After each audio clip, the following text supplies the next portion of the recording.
todos! Sejam bem-vindos a mais uma aula de ciências. Eu, como vocês já sabem, sou a professora Isabela Gonçalves. E a aula de hoje eu vou te fazer uma pergunta bem bacana. Bom, você certamente está assistindo a aula aqui do Rio de Janeiro, da capital fluminense.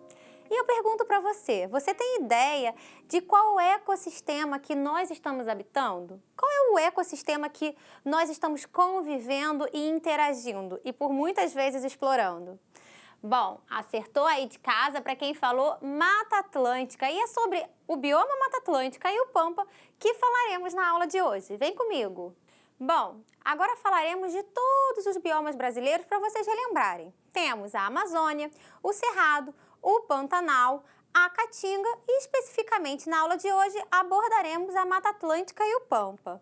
Aqui eu trago basicamente os dois biomas que falaremos.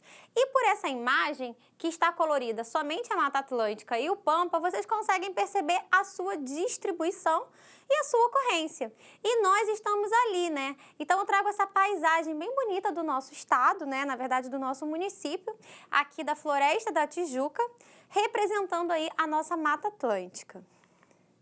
A Mata Atlântica ela vai ser considerada de diversos aspectos. Na verdade, ela terá diferentes paisagens, mas eu trago para vocês uma imagem de uma floresta. E nessa imagem de floresta, nós teremos aí três composições, basicamente. Uma vegetação arbórea, que vai ser, na verdade, as árvores de grande porte. A gente vai ter uma vegetação arbustiva, por exemplo, as samambaias, como o samambaia-sul, que vai ser uma vegetação de baixo porte, e nós teremos uma vegetação herbácea, que são aquelas plantas que a gente conhece como plantas rasteiras. Então essa vai ser, na verdade, a fisionomia de uma floresta, de uma Mata Atlântica. Além disso, a Mata Atlântica ela é conhecida por diferentes paisagens ou ecossistemas. Então, nós vamos ter floresta estacional decidual, floresta ombrófila mista, floresta ombrófila densa, campos de altitude e eu chamo a atenção para vocês da restinga e do manguezal. A gente consegue observar nesse mapa o seguinte, eu tenho aqui em verde toda a Mata Atlântica, né? E a gente percebe que a Mata Atlântica, ela recebeu esse nome por quê? Porque é toda vegetação que vai margeando o quê? O Oceano Atlântico. E se a gente parar para pensar, nessa vegetação, elas, na verdade, vão estar repletas de quê? De rios, né? E esses rios vão desembocar aonde? No mar. Eles vão desembocar exatamente no oceano. Então, a Mata Atlântica, ela vai apresentar diferentes paisagens devido à sua localização, principalmente, né? Esse encontro com o mar, ele vai permitir aí diferentes formações. Então, a gente vai ter aqui vegetações como o manguezal, que vai ser, na verdade, o quê? Um encontro de água doce com a água do mar, formando uma água salobra. E o manguezal, ele, na verdade, ele vai ser o quê? Berçário de muitas espécies. Nós teremos aí espécies de plantas adaptadas a esse ambiente, né? Um ambiente mais lamoso, digamos assim, com um sedimento muito fino. E vamos ter, inclusive, essas raízes bem bonitas do manguezal, que são raízes escoras, né? Que elas, na verdade, se sustentam justamente nesse solo mais arenoso. Além disso, nós teremos as restingas. As restingas nada mais é do que uma vegetação bem na beira do oceano, bem na beira da praia, com espécies bem peculiares, adaptadas a esse tipo de clima mais seco, com um solo que, na verdade, é basicamente areia. Então, nós temos aí a presença de muitos cactos e muitas bromélias.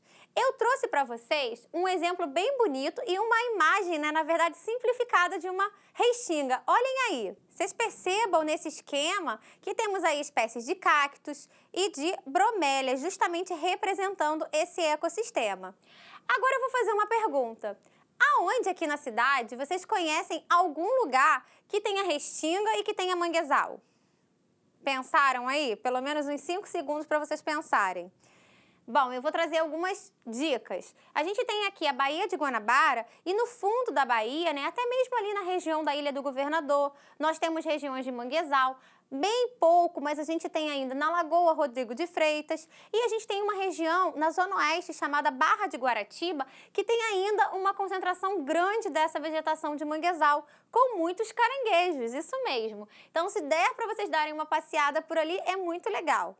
E as restingas, na verdade, a gente ainda vai ter uma parte preservada na região da Barra da Tijuca, ali na Praia da Reserva, na Praia de Grumari, a gente ainda tem. E, claro, por todos os estados que compõem a Mata Atlântica. Bom, a Mata Atlântica, pessoal, ela se distribui em milhares de fragmentos, a gente vai entender por que esse fragmento, tá? Daqui a pouquinho. E, na verdade, ela tem aí ocupando 15% do território brasileiro. Como eu já falei, essa vegetação vai ser densa e muito diversa. E da população brasileira que ocupa, né, na verdade, todo o país, 72% vive na área de domínio da Mata Atlântica. Além de povos tradicionais, como indígenas, quilombolas, pescadores, mas a gente vai ver o que isso vai causar, principalmente nesses 72%. E, infelizmente, restam apenas 7,3% de floresta que existia originalmente. A gente já falou sobre isso, né? O nosso estado inteiro, 99,9% do Rio de Janeiro, pertence ao bioma Mata Atlântica e ela é considerada um hotspot mundial. E a gente vai explicar exatamente o porquê. A começar por uma fauna bem diversa. A gente tem a onça-pintada, o coati, o tucano do bico preto, o mico-leão-dourado, a preguiça de coleira, o muriqui. Algumas dessas espécies, elas são endêmicas. O que isso significa, pessoal? São espécies que só ocorrem na Mata Atlântica. Eu chamo a atenção para o mico-leão-dourado, para o muriqui e para o tucano do bico preto. São animais endêmicos da Mata Atlântica, tá? Ou seja, não serão encontrados em nenhum outro bioma e nenhuma outra região. Além disso, a gente vai ter aí a flora, né? A gente tem o palmito jussara, o pau-brasil, que foi inclusive a espécie que deu nome ao nosso país, o ipê amarelo, o samambaia-sul. E em relação ao palmito jussara, eu trago uma curiosidade. A gente tem aí como uma alternativa, por conta que, devido toda a extração de palmito jussara, ele vem sendo, infelizmente, degradado e atualmente considerado ameaçado de extinção, a gente tem uma alternativa que, na verdade, é o palmito pupunha. Então, pessoal, fique ligado. Se vocês forem comprar palmito no supermercado, pensam sempre que vocês não podem comprar a espécie jussara, e sim a espécie pupunha. Em relação ao samambaia-sul, ele foi usado muitas vezes também para fabricar xaxim. E eu trago aí uma alternativa que, na verdade, vai ser o vaso de fibra de coco, porque essa espécie ela é proibida de comércio já, o samambaia-sul, pela mesma situação do palmito jussara, tá bom? Está ameaçado de extinção. E como eu falei para vocês, a Mata Atlântica ela é considerada um hotspot. E o que é isso? São áreas que apresentam grande biodiversidade, grandes espécies endêmicas, ou seja, grande quantidade de espécies que só ocorrem ali, mas que tem uma grande ameaça. Como eu falei para vocês, a Mata Atlântica ela só tem, infelizmente, 7% de sua área original. Então, todas essas espécies endêmicas, elas sofrem riscos de quê? De extinção. E por isso a Mata Atlântica, juntamente com o Cerrado, são considerados hotspots de biodiversidade. E eu trago aí esses números impressionantes dessa biodiversidade da Mata Atlântica. Nós vamos ter aí 20 mil espécies de plantas, 850 espécies de aves, 370 espécies de anfíbios, 200 de répteis, 270 de mamíferos e 350 de peixes. É muita diversidade para um único lugar e, por isso, ele deve ser preservado. E, infelizmente, pessoal, a Mata Atlântica é o bioma mais degradado, justamente por essa perda quase que total, né, mais que 90% da sua perda de território, justamente por vários motivos desencadearam a ser o bioma mais devastado. Olha essa imagem. A gente tem aí um mapa de espécies ameaçadas por bioma e a gente consegue observar que 25% estão aonde? Na Mata Atlântica. Então, ele vai ser, juntamente com o Cerrado, a Caatinga e o Pampa, um dos mais ameaçados. E eu trago aí as espécies endêmicas, alguns exemplos, né, que eu já mencionei, como o palmito jussara, o mico-leão-dourado e o muriqui. Agora, a gente tem, né, na verdade, 7%. Esses 7% estão totalmente fragmentados, como eu mencionei, né, são pedaços por conta de vários motivos. E quais são os motivos que fizeram, né, essa devastação? Se a gente parar para pensar nesse mapa, somente a parte verde que a gente ainda tem de território de Mata Atlântica. E aí a gente tem diversas ameaças. O desmatamento para ocupação urbana, o tráfico de madeira desde a nossa colonização, a expansão populacional, o tráfico ilegal de animais silvestres introdução de espécies exóticas, espécies que não são nativas daqui acabam competindo, e o desmatamento para monoculturas e pastos. Então a gente tem aí alguns ciclos econômicos que passaram no Brasil. E vamos pensar o seguinte, pessoal, os colonizadores, eles chegaram no nosso país através de quê? Do mar. Então esses, na verdade, portugueses que chegaram aqui, eles vieram pelo mar e aqui ficaram, e aqui se instalaram, porque tudo se escoava pelo mar, né? Então é fácil pensar que realmente o bioma que foi mais prejudicado desde a época de colonização foi a Mata Atlântica. E especialmente aonde? Começou no Nordeste. Então os fragmentos de Mata Atlântica no Nordeste são muito poucos, justamente por isso, por conta dessa colonização extensiva. Vamos voltar para o slide. Então, a gente passou pelo ciclo do pau-brasil, o ciclo do cana-de-açúcar, a gente passou pelo ciclo de ouro, que fazia o escoamento pelo mar, o ciclo do café e várias áreas desmatadas, né? Quando não era para extração da madeira, era para monocultura. Agora eu trago um outro problema da Mata Atlântica, que na verdade é o quê? O tráfico ilegal de animais. Você aí já foi em alguma feira e encontrou algum animal silvestre à venda? Infelizmente, ainda é comum aqui no Rio de Janeiro encontrar jabutis, encontrar papagaios, encontrar algum réptil, alguma iguana, por exemplo. Infelizmente, isso acontece e isso é crime. Esses animais que deveriam estar em áreas nativas, em áreas de proteção e que muitas vezes estão ameaçados de extinção, são colocados à venda.